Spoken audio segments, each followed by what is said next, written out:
A minha irmã tirou a própria vida por causa do vício no jogo do tigrinho.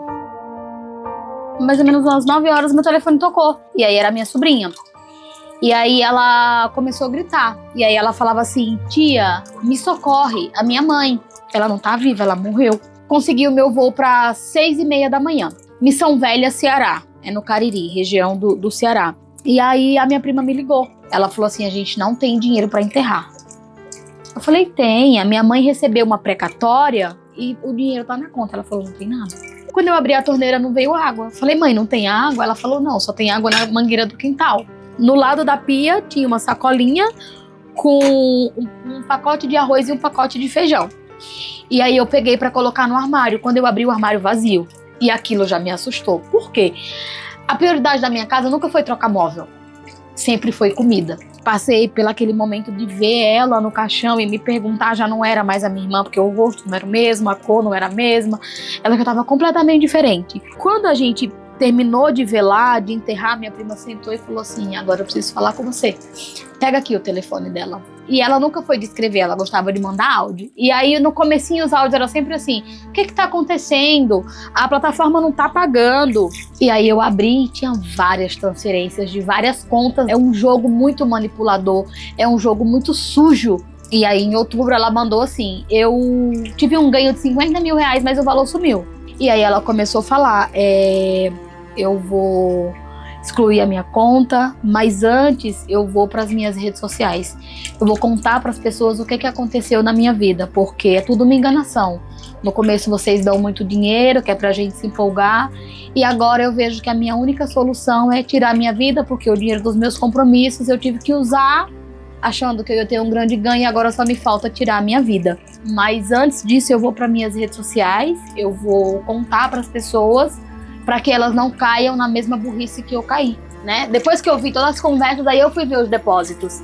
E aí eu fui subindo e o valor foi aumentando. São 54 páginas, cada página contém 40 depósitos. E aí eu olhei para minha mãe, eu soltei o telefone, eu coloquei minha mão na cabeça, porque na hora eu imaginei que a gente não tinha de onde tirar esse valor.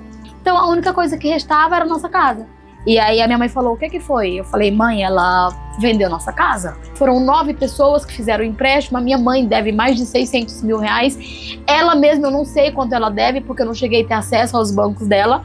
A minha mãe entendeu que ela tinha que ser forte, porque tem 3 crianças. Ela deixou um menino de 7 anos que até hoje tem problemas emocionais e mentais. Ele ficou bem traumatizado. Ele entrou em casa, pegou um pacote de bolacha, uma garrafinha de água, foi pra igreja, assistiu a missa, depois foi pro cemitério. E a minha mãe tinha costume de todo final de semana ela ir e levava ele com ela. Então ele aprendeu o caminho do túmulo.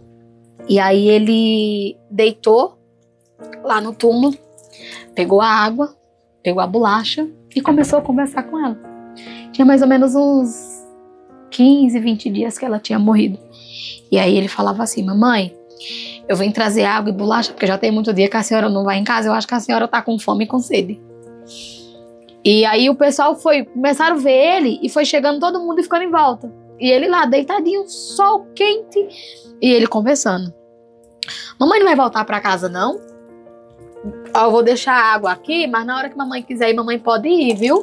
Uma pessoa, uma mãe que tem 3 filhos sem pai, chegar ao ponto de tirar a vida, você vê que a pessoa ela não tem sanidade nenhuma. Então julgar uma atitude dessa é desumano, porque mãe nenhuma quer o sofrimento do filho, sabe? Eu acho que em algum momento ela queria aliviar a pressão psicológica devido a tanta dívida, devido a tanta conta, porque eu entendia o que os jogos faziam, tanto que eu já tinha recebido várias propostas, porque eu tinha um número significativo de seguidor. Eu entendia que para mim ganhar alguma coisa, alguém tinha que perder.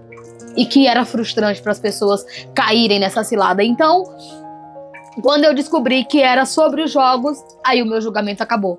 Porque eu passei a entender que já não era mais a minha irmã que estava agindo, que era um vício. E eu fiz a primeira live, essa live bateu 18 mil pessoas. E aí eu criei o primeiro grupo do WhatsApp. E nesse primeiro grupo bateu 800 pessoas no primeiro dia. E ali eu encontrei várias pessoas falando que não tinha coragem para mim não julgar a minha irmã, que não era fácil, dava vergonha mesmo, que ela não fez porque ela quis, pessoas essas que estavam no mesmo caminho e que conseguiam compreender todas as dívidas que ela tinha feito. E foi aí aonde eu entendi que esse era o meu caminho. E se eu tivesse tido a oportunidade de ouvir um grito de socorro da minha irmã, a minha história hoje não era contada dessa forma.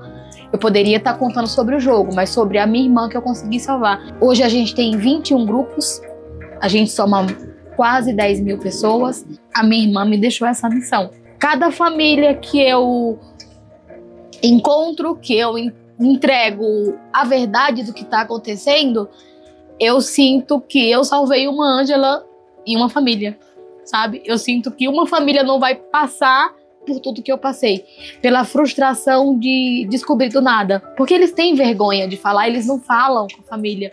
Muita gente também critica, julga. Tem aquele famoso jogou porque quis, o influenciador não foi na sua casa obrigar. A divulgação é uma diversão e você pode ganhar uma renda extra. Então, para uma mãe de 5 filhos que mora numa casa de 2 cômodos e tem um telefone e vê uma coisa dessa, quem que não quer pagando tão caro para alimentar básico como a gente paga? E a recaída deles é a maior frustração, porque às vezes eles estão 3, 4, 5, 10 dias sem jogar, eles abrem o telefone, tá lá um influenciador mostrando um grande ganho, um carro novo que comprou, uma viagem que vai fazer, que foi o jogo que pagou. Então eles acabam acreditando, dá uma tremedeira, eles soam, às vezes vai dormir e fica vendo os bichinhos pulando, o colorido da tela, ouve o barulho. Então, assim, é algo que de fato mexe com o psicológico. E a pessoa que ela tem a capacidade de julgar é porque ela não parou para ler e para entender. Quando vocês estão aqui julgando, talvez tenha alguém na sua casa jogando. E por ver como que você age na rede social, tem medo de pedir socorro. E eu esperava daquela CPI, não que acabasse, porque por mim acabaria hoje, mas é algo que eu acho que nunca mais acaba.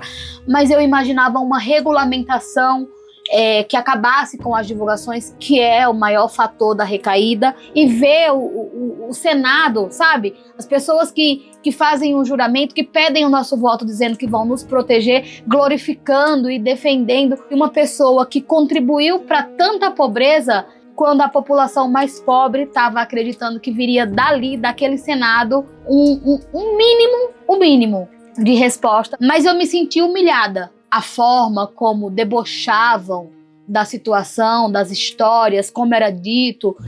Então eu esperava do nosso poder público justiça, porque na realidade isso é uma pandemia digital, porque destruiu o meu sonho, sabe? Eu não tenho mais força, parece que a minha força assim, de lutar para viver, para mudar de vida, acabou. A força que eu tenho hoje é para ajudar as famílias. A minha casa é 2 cômodos, telha baixa, praticamente inabitável, mas é o que eu tenho hoje porque eu perdi minha empresa. Então, assim, o que eu ganho com tudo isso é ver uma família se reconstruir.